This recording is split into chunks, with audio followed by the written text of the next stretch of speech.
What's going on, guys? Thank you for tuning in to another episode. I know I haven't posted in like a week. Sorry about that. I've just been busy with school, getting everything all situated. It's been kicking my ass as well as work. So yeah, I've been trying to work a lot more. I got school stuff to do, and I'm trying to balance, trying to make videos as well. Thank you guys so much for watching. I really appreciate you guys coming back to watch the channel grow, as well as watch the SI grow as well. I also want to give a huge shout out to the people who supported the movement of building Humbly and copped a sticker right here. It says build Humbly, dream, build, respect at the bottom. Thank you guys so much. Make sure you guys send me a picture of the vinyl on your car and I'll start shouting you guys out. Here's one right here. So yeah, thank you guys so much. The link is going to be down in the description below to copy yourself one. All proceeds are going to be going directly straight into the car, so it helps me push out more content for you guys, buy more parts for the car, as well as give back to you guys. So I want to thank you guys for that. It's going to be at buildhumbly.bigcartel.com, and then I'm shipping them out right as you order them. So right when I get an order, I will literally put it in an envelope and ship it out via USPS, and you guys should be getting it in like 2 to 3 days. So yeah, make sure you guys cop when it's only $5, man. Slap a sticker on your car and make it look fresh. Today there's not gonna be an install video.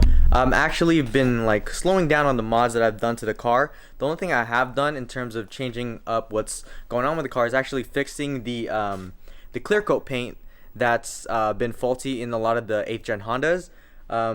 There's been a lot of complaints about how the clear coat starts peeling up over time, especially in the 2006 too, all the way to 2011. Since there was a recall on it, it expires like 7 years after the production date. Mine's in 06. Obviously, I wouldn't be able to get it because it expired in 2013, but it is what it is. So what we did at my work was we actually removed the wing, sanded it down, and then hit it with a base and a clear coat. All the paint from Scratch Wizard, so shout out to them. Really cheap, and they use OEM paint. So yeah, let's check it out. So here is the trunk now. As you could tell, there's no more like peeling. Usually would look like this right here, but now there's no more peeling. Mind you, we did this with the spray cans from Scratch Wizard, so it's not gonna be perfect. There's a lot of orange peel, but the paint, like, it's pretty good. So what we're gonna do is I'm gonna let this dry. I've had it in the garage for around like 3 to 4 days now, and we're gonna keep letting it dry until Sunday. Then I'm gonna bring it to work, have one of the detailers actually sand it down with 2000 grit, buff, polish, and I'll wax it so that it actually matches, because as you can see right here, it doesn't really match. You can see that hard line. So yeah, I trust it in the hands of one of the detailers there, so that's why I let him paint it and let him do all that stuff. And I don't know about you guys, but I think it looks pretty sick, like without the spoiler. I actually really didn't like the SI spoiler, and I like it a lot better without the spoiler. I don't know. It looks really boxy, and I like that look. I know there's always a phase of people going with the wingless look, but I've always wanted without wing. So yeah, I think I'm gonna keep it without the wing until I go big wing. Hint, hint.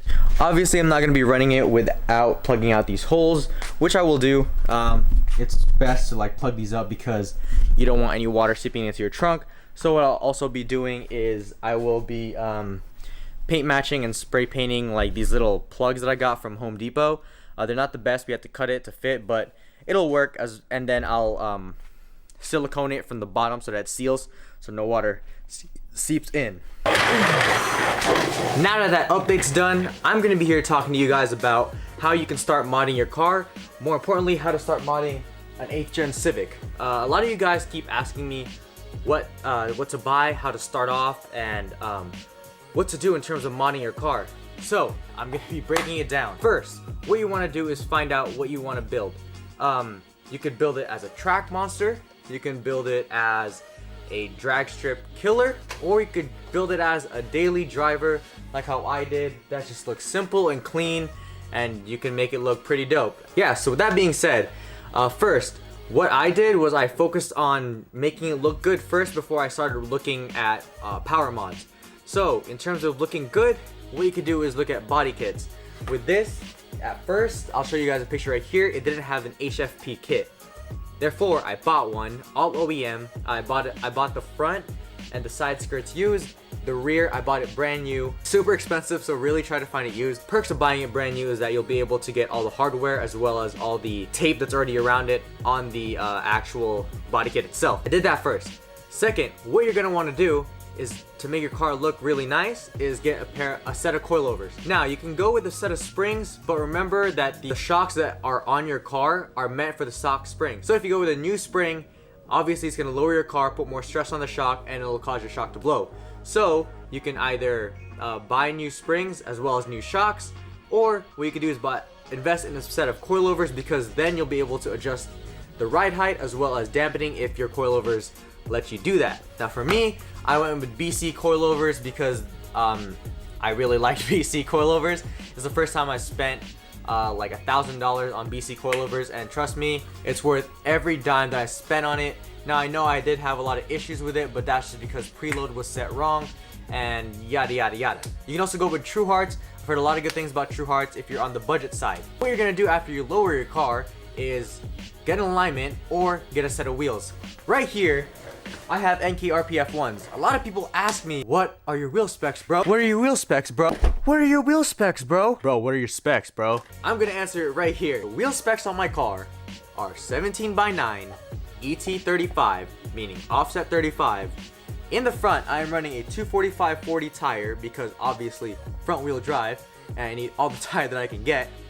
In the rear, I'm running 225/45. I have a little bit of stretch on the 9-inch wide tire so that I don't rub.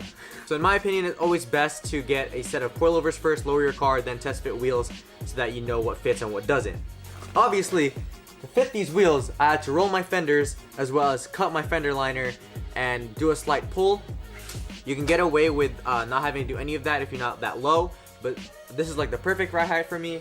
I don't know how low it is, but it's like perfect enough where it's not stance, but not tall enough so where it's a monster truck. After you do that, then you're pretty much set in terms of how your car looks. Then you could focus on power. Now, with power on the 8th gen Civics, if you're a K20, you could feed it so many things and it'll respond great. If you're an R18, which is basically a non-SI version, you can either just go force induction, turbo supercharger, or you can just not care about performance and just care about the looks, because honestly it looks good. If you don't really want to race, or if you don't really care about how fast you are and just make it look good, then like I said, do what I just said beforehand. Now with the K20, in order to make a lot of power, what I suggest is going FBO first, which means full bolt-ons, meaning you get intake, exhaust, header, and a tune. So in my car, the first thing I did was buy an exhaust, because one, you don't need any type of like tuning to do an exhaust. My exhaust is a Greddy Evo 3 70mm, which is 2.75 inch catback exhaust. So meaning from the cat all the way down is my exhaust. I got it from one of my friends, as well as a team leader for Team SX, Johnny. Make sure you follow him. He has a Type R. Make sure you guys watch that Type R video because it's pretty dope. Road to SEMA coming soon. Make sure you guys watch that. I got it from his FG2, and it's been nothing but great since. Then, what I suggest you do before you do anything else to your car is buy Flash Pro.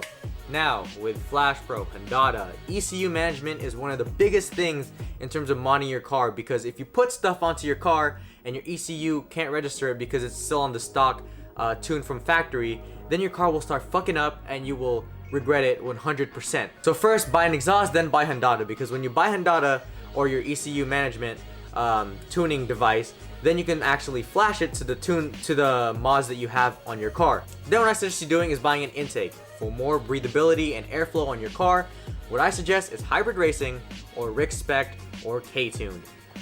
For the most bang for your buck, hybrid racing is the best one, but mind you, it does go underneath the headlight and you can risk hydrolocking, but it's not like your car is gonna go swimming. So get hybrid racing or Rick Spec short ram intake, the ones that go behind the headlight, not the ones that go behind to the back of the engine bay, just because that will do more heat soaking than it will capturing cold air. I don't recommend buying the hybrid intake 3.5 inch intake first, because when you put that, then your car will start running lean and you will end up fucking something up. You could practically run K&N AEM just because they're not big enough.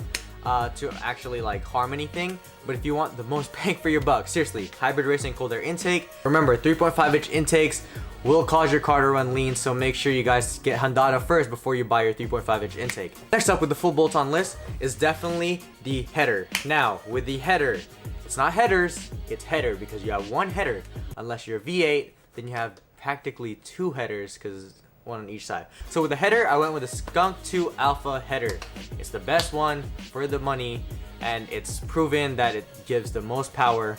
Obviously catless, because the catalytic converter will constrict the most power out of the whole entire system. So make sure you guys get rid of your cat, or run a high flow cat. There's the Burke high flow cat that I've heard is really good if you don't want to risk getting caught. But if you want to go catless, it already comes with the test pipe. So buy brand new or buy them used, whatever works. Make sure you guys get new gaskets just to make sure everything is like perfect with your install. And yeah, that's basically your full bolt-ons.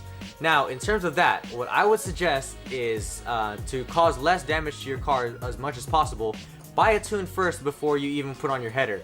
So I put on my exhaust, then I got Flash Pro, then I put on my intake, then I ran it with a map tune for a while. Then I bought a tune as well as the header. Or no, I bought the header first, then I bought the tune, but I didn't install the header until I was actually ready to tune. So with tuning, I suggest going to your local tuner, or if you have an 8th gen and you're willing to wait a month or a month and a half to get it fully tuned by the best tuner in the world for 8th gens, which is Vit Tuned. Thank you so much, Vitaly, for tuning my car.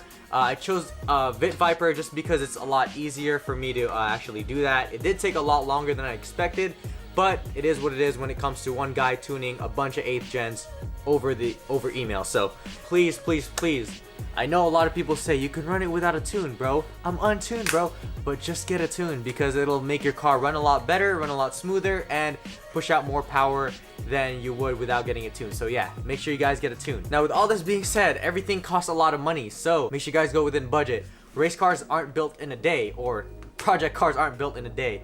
You want to take your time, because when I got my header, I didn't even install it for a month or 2 months, just because I was so busy with school and everything, and like saving up to get the tune. Mind you, the tune's not that super expensive, but you want to get it done right once rather than doing it twice. So make sure you guys do that. I'm basically fully tuned now. I think I'm pushing about like 215 wheel horsepower or 220. I don't know yet, just because I haven't sent a calibration of doing a wide open throttle pull for Vit to send me an e-dyno sheet. But I will be doing that soon, just so I can like for sure know my numbers in terms of the e-dyno. But yeah, that's how you mod your 8th gen Civic Si. After that, you can go forced induction, or you can keep it NA. I'm gonna keep it NA for this year. Next year, I'm going to go forced induction. Hopefully, we'll be getting a supercharger CTE, just because it has a carb legal sticker. Yeah, I want to go supercharger because I want that instant torque as well as that instant power, very linear in the power band, rather than waiting for the boost to creep up and kick me in the ass. Yeah, it's basically how you mod a car, how you mod any car, honestly. It's basically, if you want to go full bolt-ons, intake, exhaust, header, and a tune. If you want to go forced induction, obviously you're going to get a whole kit. I'll be going over that once I actually get to that point in my car where I want to push a lot more power, so that I can tell you guys and bring you guys along the way in terms of what I need to buy in terms of going forced induction. Now, it is going to be a lot harder to go forced induction with newer cars, as well as opposed to like older Civics, just because it's like basically night and day difference on what you need to really do. But I'll be bringing you guys along with me once I go forced induction. And yeah, that's basically it. That's how you mod your SI or your any car, honestly. Just make sure you guys like stay within your limit, stay within your budget. Don't lose focus on what you want later. Stay focused on what you have now, as well as planning out what you want in the future, because I know a lot of people get really discouraged on how things are super expensive, but there's always ways to pay it off. PayPal credit, you could just save up, because honestly, at the end of the day, it's your car. Do what you really want to it, because you're the one driving it, not anybody else. And if you don't want to spend so much money on parts, then buy used parts. If not, buy like other parts that you that fit it within your budget, because it's your car. Who cares? So that's gonna be it for today. I know this wasn't really an install video, and it was mostly me talking, but I felt like I needed to address this, just because a lot of people have been asking me what they should do to their SI, or what they should do to their Civic right when they get it. And hopefully that shows you guys what you can do to your car to make it look clean, simple, and fit to your liking. Make sure you guys hit that subscribe button. Make sure you guys hit that like button. Honestly, every view, every like, every share counts within this channel. It's gonna help me grow as well as help me push out more content for you guys. I love doing this, and it's honestly like one of the best hobbies I can do. That's why I invest in a lot of camera gear, just so I can bump up the quality in terms of my stuff, as well as invest in my car because I love tinkering with this SI, man. Like, trust me, I will be keeping this forever. I'm not gonna sell it. If this thing blows, I'll buy a new one or do it like a Frankenstein swap where I do a K20 head, K24 block. But yeah, make sure you guys buy your stickers. It really helps the channel, helps support. Everything goes back into the car. Link is down in the description below. Make sure you guys hit that like button, subscribe, do all that jazz. Therefore, build humbly, and until next time, I'll catch you guys later. Peace.